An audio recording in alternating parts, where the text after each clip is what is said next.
सानाम को सगुन जोहार मासीदा ऑफिशियल यूट्यूब चैनल रे आपे सानाम को सगुन अतंग दाराम तबे गाते को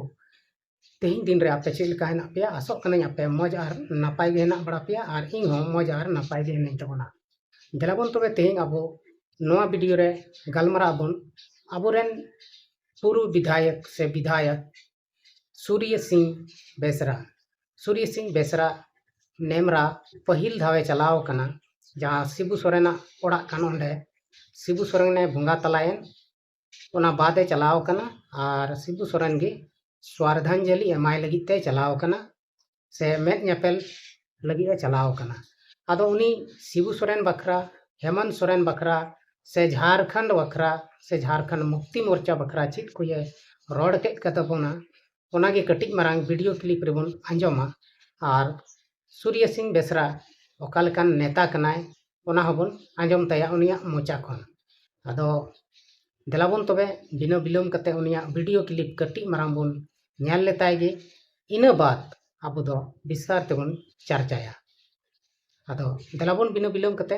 वीडियो क्लिप बन ᱧᱮल लेताय गे। तो पहले माझी माँ तो भाई गुरुजी के बाद बहुत बड़ा बन गया खाई, उस खाई के भरपाई के लिए मैं युवा शक्तियों को आह्वान करता हूँ। मैं भी 70 का हो चला हूँ कि आने वाला दिन में हम लोग हेमंत सोरेन को भी साथ देंगे, पार्टी को मजबूत करेंगे। लेकिन गुरुजी का जो सपना था पूर्ण शराबबंदी, साक्षरता, जंगल बचाओ, जमीन बचाओ, शोषणविहीन झारखंड, बृहद झारखंड मुक्ति मोर्चा को मजबूत करो। किसी से गठबंधन का जरूरत नहीं है, पार्टी गठबंधन का जरूरत नहीं है, जाति गठबंधन का जरूरत है। मतलब झारखंड के जो आदिवासी मूलवासी उसका गठबंधन, उसको जोड़ने का जरूरत है। तबे गाते को अब बन ᱧᱮल केदा नोआ वीडियो क्लिप रे जे सूर्य सिंह बेसरा तिना भागे भागे कथाय रोड केदा जे एमएम बखरा से शिबू सोरेन गुरुजी बखरा हेमंत सोरेन बखरा आर लहा से ची लेकाते शिबू सोरेना सपना से ची लेकाते उनिया मेन मकसद ची लेकाते पूरा ओना को लगी ची लेका कुरुमुटु दरकार ओना को बखरा हय लई के तबना आदो सरीगी सूर्य सिंह बेसरा हो अडी मारांग नेता कान गिता बनाय आर नितो सोशल मीडिया रे उनी हो पूरे हिजुक कना आर पूरे गालमारा कना से ᱧᱟᱯᱟᱢᱚᱜ कना हड़ को सला आर तिहिं उनी दो नेमरा आतु ते चलाव कना शिबू सोरेन तको ओड़ा आर ओंडे हेमंत सोरेन से उनिया घरंज परिवार हड़ को साथे में नेपेल मेन तेबुन मेन किया अबो संथाली भाषा ते दो आर हिंदी ते दो श्रद्धांजलि बन मेता आदो उनी ओड़े चलाव कते ᱧᱟᱯᱟᱢ बड़ा के कोय ओंडे गे पत्रकार को हेज अकान तेना ओनाते ओंडे गपालमाराव हुईना आर ओंडे उनी दो अडी भागे भागे कथा गे लई केदा जे मेनते 1980 रे इन दो जखन दुमका रे शिबू सोरेन ᱧᱟᱯᱟᱢ केदिया उनी सला मिटन मंच रिलिंग भाषण केदा आर उनी इन माने विधायक खन से एमएलए खन तपाम लगी टिकट होय एमाव दिया झारखंड मुक्ति मोर्चा खन आर इन तपाम कते जितौना आर उनी दो अडी खुशी आर रस्कई ताहेना आदो शिबू सोरेना आयमा भागे भागे सपना तहलना कुकमु तहलेना आर ओना कमी को जहां दो बाय पुरो दड़ेदा ओना नितो हजुक कन नया जनरेशन नया पीढ़ी को जमन झारखंड रेको पुरो दड़िया नोंका कमी हुयुग जरूर कना नोआ कोई मेन केदा आर अडी भागे भागे गे रोड कदा नितो हेमंत सोरेन आतु रेगे हिनाया नेमरा रे मेनाया आर जहां गपा मियांग 16 तारीख आज बाबा सावा से भोज बन मेता कान से स्वार्धक्रम बन मेता कान नोआ दो पूरणो तया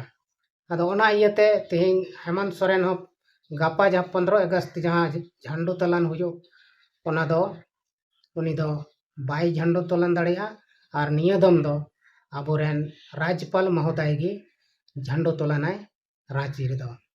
आर हेमंत सोरेन दो आज बाबा ना भोज भात बाय ताप काते उनी दो आज बाबा जन्म ओड़ा से आया जन्म ओड़ा ओंडे गे मेनाया आर ओंडे गे गोटा बीर बुरु गड़ा गड़ा नाला खेत बैहड़ दाणा दाणाते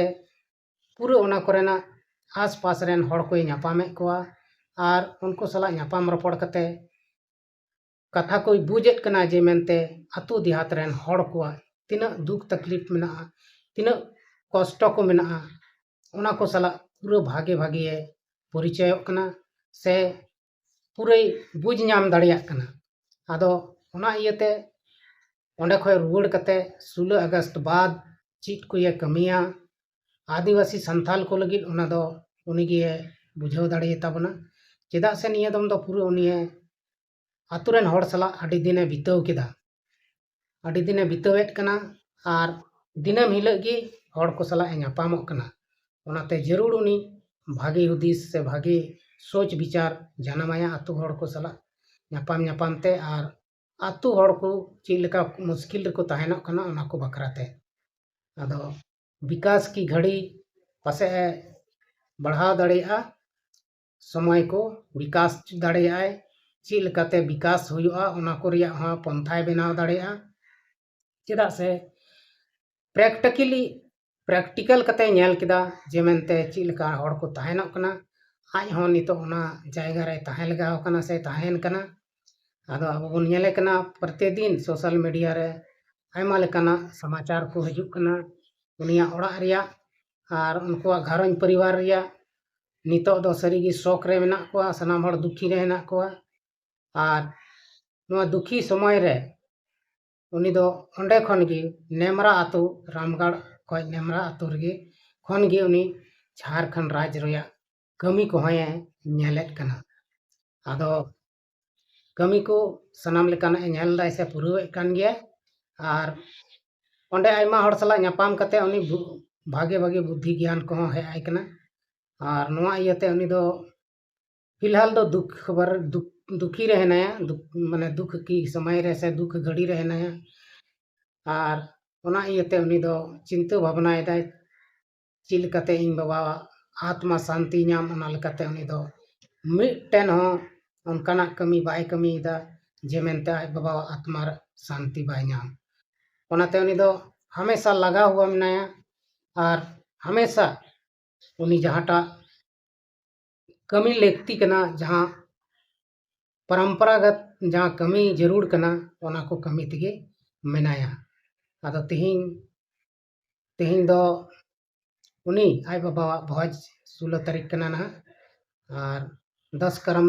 15-16 उनका गे हुयुग कना आदो अड़ी भागी गया तिहिं अबुआ अरी चली चित कना ओना हो दिसम हर को बड़ायत कना से सनाम जाति रेन हर को बड़ाय दाड़िया कना जे आदिवासी से संताल को हम मिटन अरी चली हिना तकोआ आर ओना दो नहय नोआ को लेका को कमीदा चेदा से अबुरेन गिद्रे को अब बन नेल कोआ नवा जेनरेशन रेन कुड़ी गिद्रे से कोड़ा गिद्रे विशेष कते कुड़ी गिद्रे गे कोड़ा गिद्रे मा एंते तेहिं दिसम रेन हर को बड़ाय नाम केदा जे संताल को से आदिवासी को अरी चली चली लेका मेना मेनते आदो गति को सरीगे अबुआ अरी चली नौका बाबन सदर कारण तेगे अबोरेन गिद्रे को हिंदू धर्म से मंदिर मस्जिद तक चला कान तबना आदो गति को तेहिया वीडियो रे इनके बन गालमारा कना आर हम बन नेक्स्ट वीडियो रे मा तबे सनाम को गे इन सेन खन मुचाद जोहार।